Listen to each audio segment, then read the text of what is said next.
Из старого ржавого напильника родится танто, вдохновленный эпохой Камакура.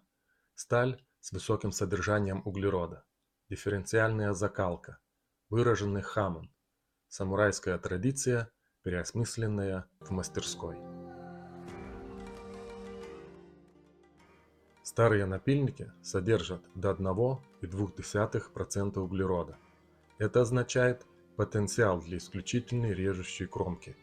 И что еще важнее, это простая сталь, железо и углерод, без хрома, без ванадия, без современных легирующих добавок.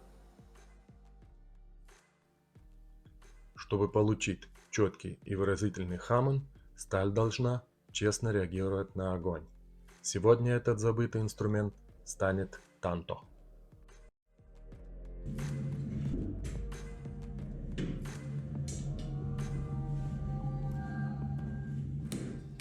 Я начинаю ковку, формируя только одну кромку. Это не самый быстрый способ, это самый точный. Когда удары наносятся лишь с одной стороны, металл течет и изгибается. Каждый нагрев – это полный цикл преобразования. Зерно измельчается, внутренняя структура перестраивается.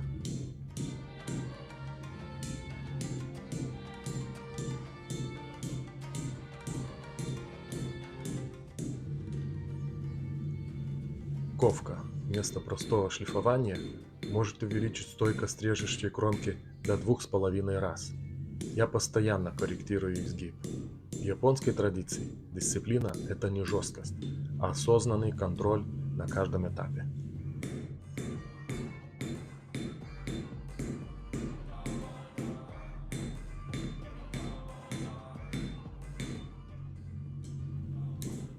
В Японии говорили, что меч – это душа самурая.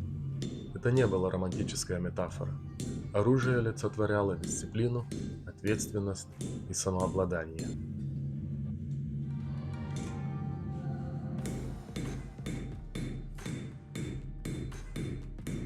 Я выбрал старый напильник еще по одной причине.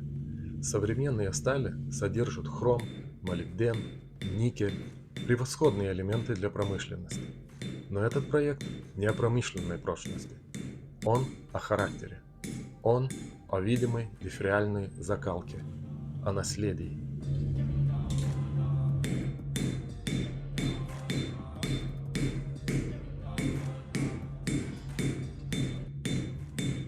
В традиционной японской ковке ошибку не исправляют в конце. Ее предотвращают с самого начала. Каждый этап подготавливает следующий.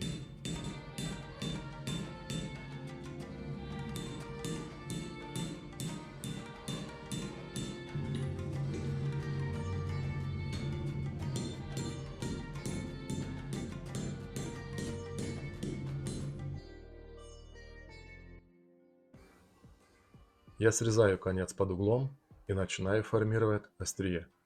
В период Камакура танто был вспомогательным оружием самурая, компактным, близким, решающим. Он не должен был ломаться, не должен был гнуться.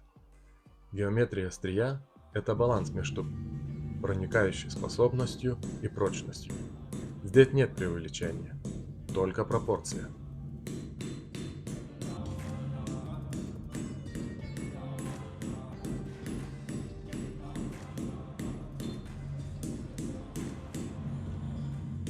Многие современные стали технически превосходят старые, но простые, высокоуглеродистые стали без сложных легирующих добавок реагируют на дифференциальную закалку более выразительно. Поэтому до сих пор выбирают их для традиционных проектов.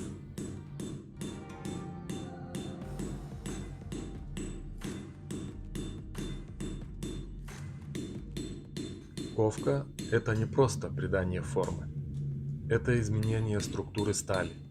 Если я ошибусь здесь, никакая последующая шлифовка этого не исправит.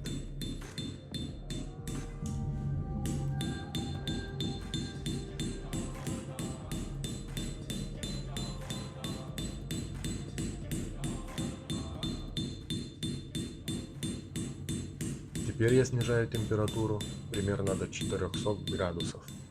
Сталь уже не пластична. Каждый мелкий плотный удар уплотняет зону режущей кромки. Эта работа повышает стойкость к затуплению еще до закалки. Это тихий, но фундаментальный этап.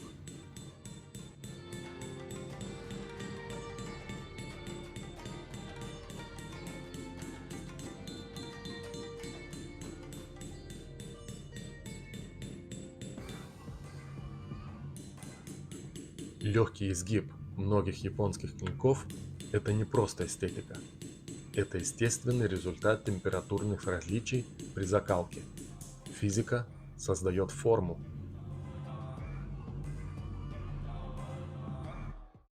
Я нормализирую клинок. Нагреваю до красного и оставляю медленно остывать в потухшем горне. Это снимает накопленное внутреннее напряжение. Без внутренней стабильности нет долговечного клинка.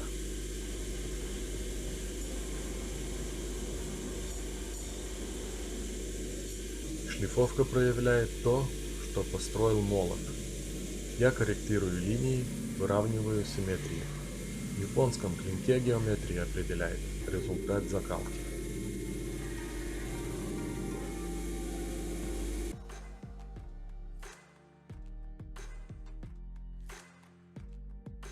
Я размечаю хвостовик. Это невидимая часть, но именно она удерживает всю конструкцию. В самурайской культуре даже то, что скрыто, должно быть выполнено правильно.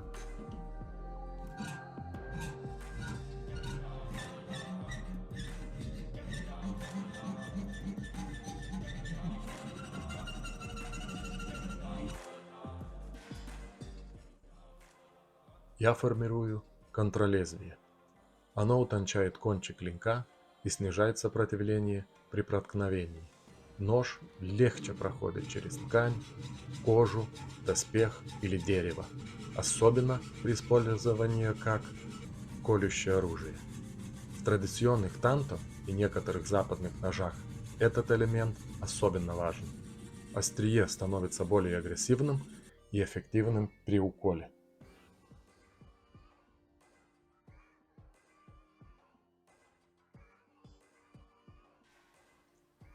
Я довожу поверхность до зерна 1000. Полировка перед закалкой – это не эстетика, а технология. Ровная поверхность позволяет хамону сформироваться четко.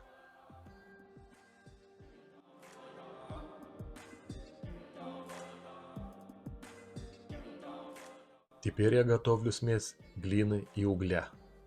Регулирую ее вязкость, чтобы она правильно держалась на стали.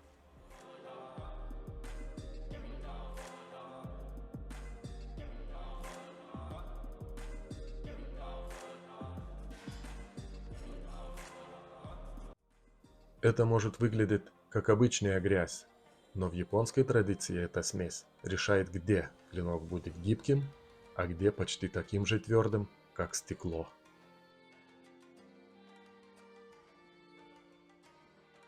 Я наношу толстый слой на обух и центральную часть клинка, оставляя режущую кромку открытой. Глина действует как тепловой изолятор. Где слой толстый, охлаждение медленное, металл становится более гибким. Где глины нет, охлаждение быстрое.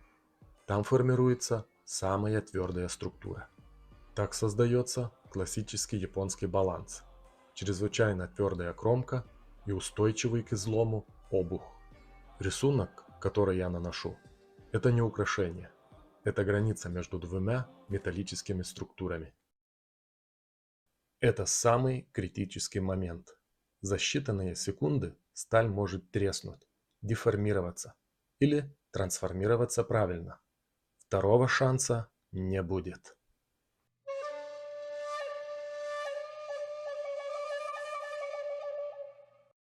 Момент закалки решающий. Огонь и вода. Термический шок определяет судьбу стали. Знаете ли вы, что хамон – это не гравировка и не рисунок. Это видимая граница между двумя микроструктурами внутри стали. Физика и металлургия – превращение в эстетику. Теперь различие между зонами становится заметным. Мой любимый тест – это стекло. Правильно закаленное лезвие оставляет царапины. Зона, защищенная глиной – нет. Это простой способ убедиться, что дифференциальная закалка удалась.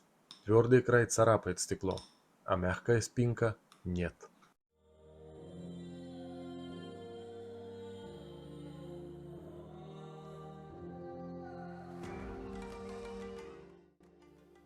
Финальная полировка раскрывает истинный характер клинка.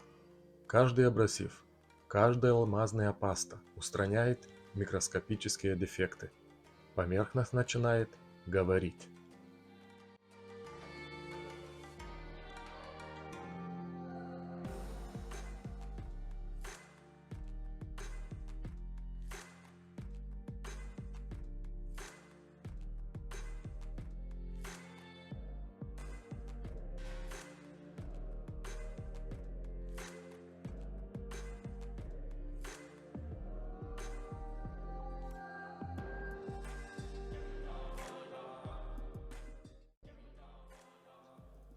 В период Камакура между XII и XIV веками самурайский класс укрепил свою власть в Японии.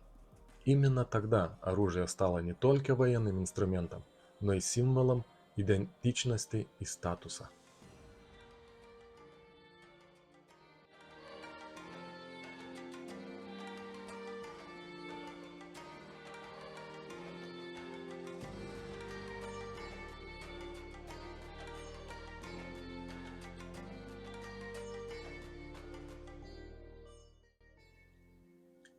Если закалка прошла правильно, сейчас должна проявиться линия.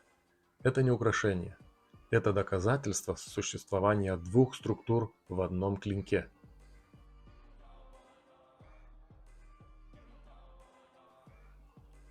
Я погружаю клинок в хлорное железо. Хамон проявляется отчетливо. Это не краска, это видимое свидетельство двух различных микроструктур.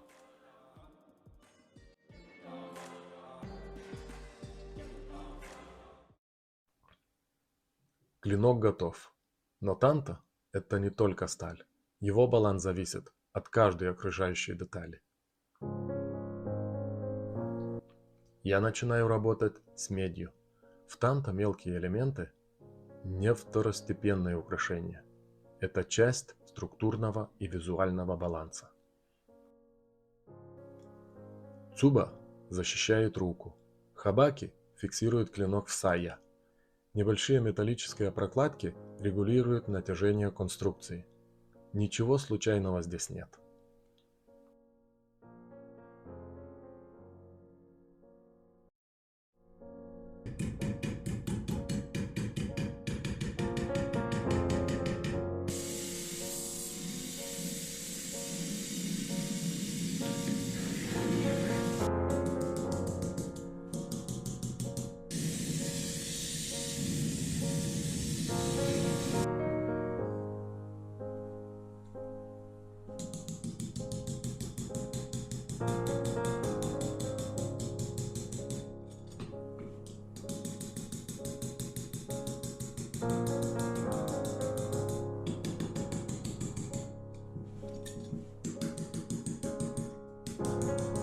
Медь используется веками.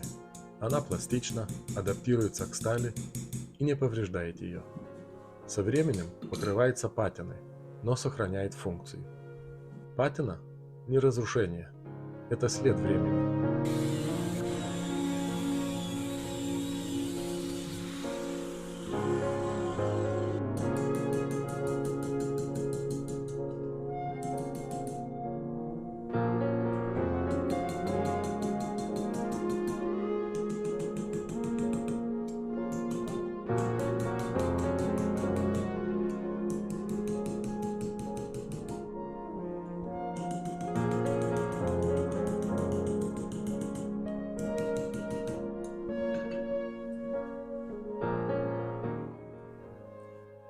В феодальной Японии даже самые аскетичные воины понимали ценность визуальной гармонии.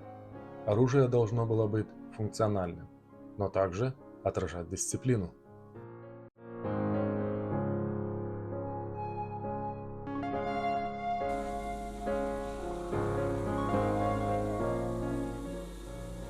Во многих церемониальных танто периода Камакура медные или бронзовые элементы изготавливались особенно тщательно, не ради показной роскоши, а как проявление уважения к ремеслу.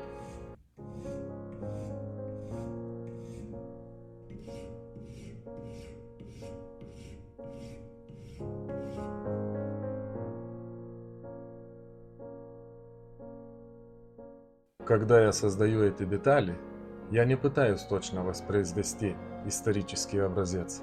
Я стремлюсь сохранить ту же логику. Функциональность прежде всего, эстетика как следствие.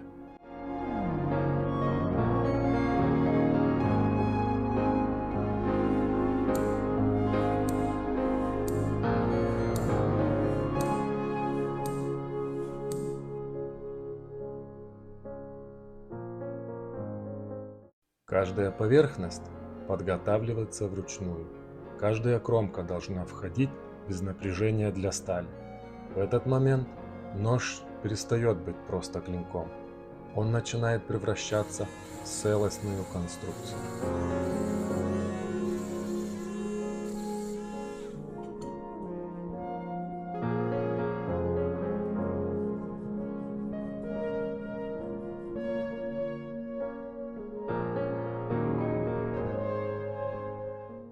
Подгонка этих элементов требует миллиметровой точности.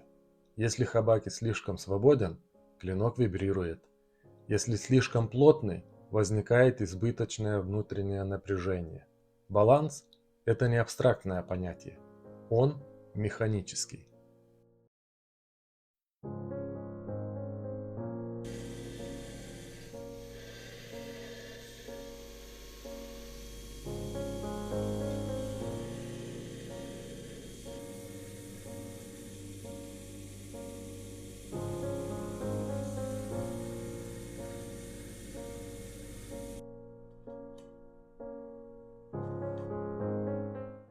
В культуре самураев оружие было продолжением характера. Речь шла не только о способности резать, речь шла о внутренней целостности.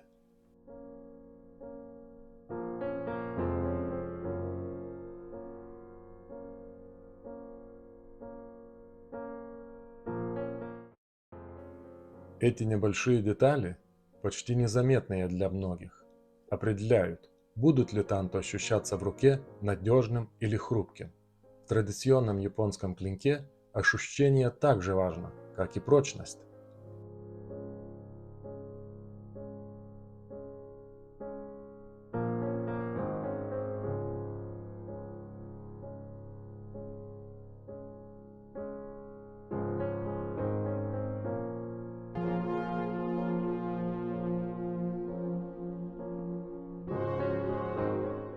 Для рукояти Исая я выбрал древесину падук. Ее глубокий красный оттенок со временем станет насыщенным махагоновым. Она плотная, стабильная и устойчивая к влаге.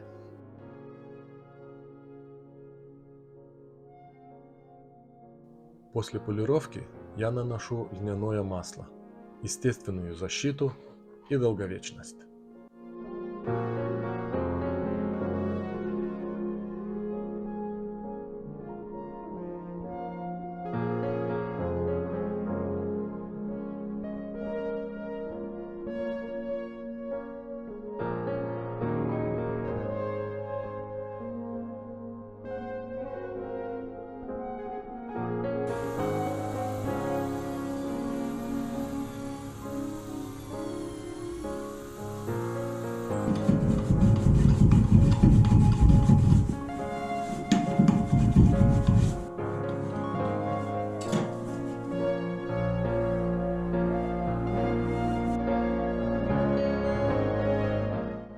Каждый компонент я собираю с использованием двухкомпонентного эпоксидного клея. Точность, выравнивание, отсутствие внутренних напряжений.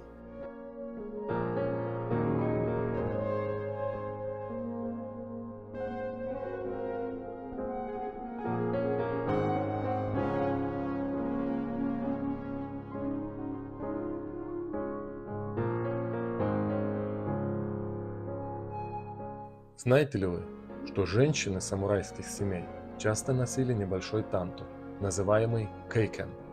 Это было не только средство самозащиты, но и символ готовности и достоинства.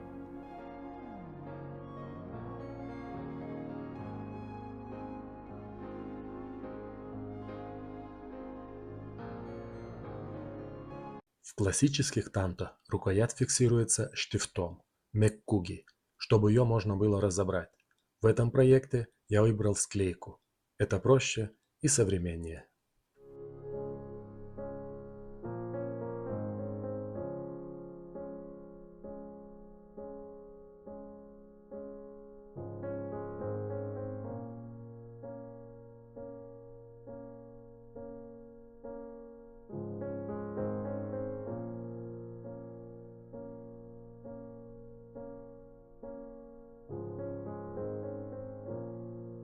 Изготовление сая – процесс почти медитативный.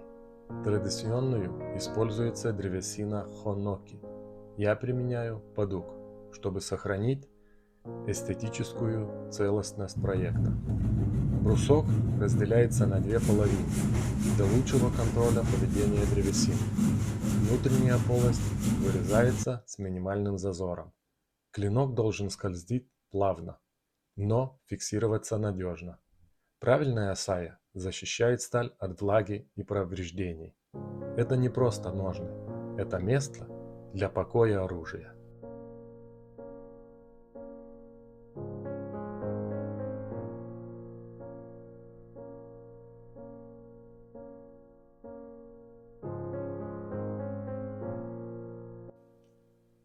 В отличие от многих западных ножен, деревянная асая позволяет клинку дышать. Это снижает накопление влаги и защищает сталь в долгосрочной перспективе.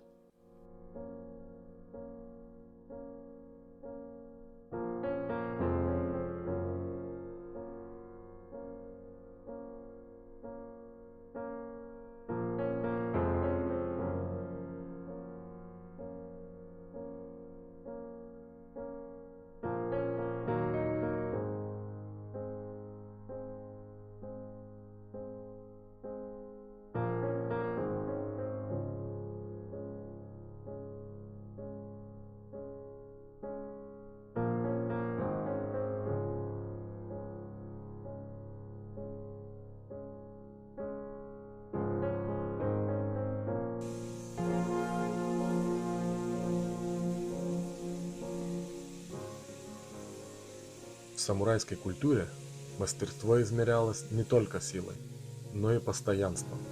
А постоянство начинается с невидимых деталей.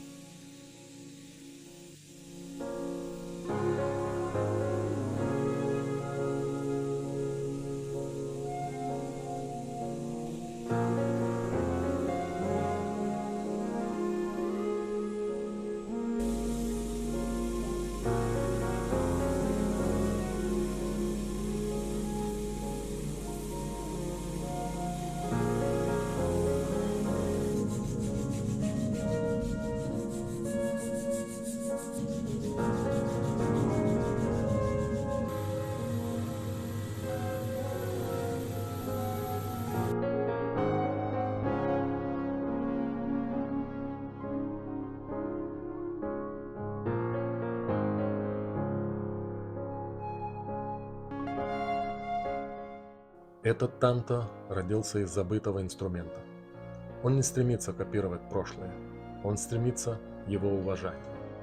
В период Камакура японское оружие олицетворяло дисциплину, точность и ответственность. Каждый клинок отражал характер своего владельца. Сегодня эта сталь вновь обрела предназначение.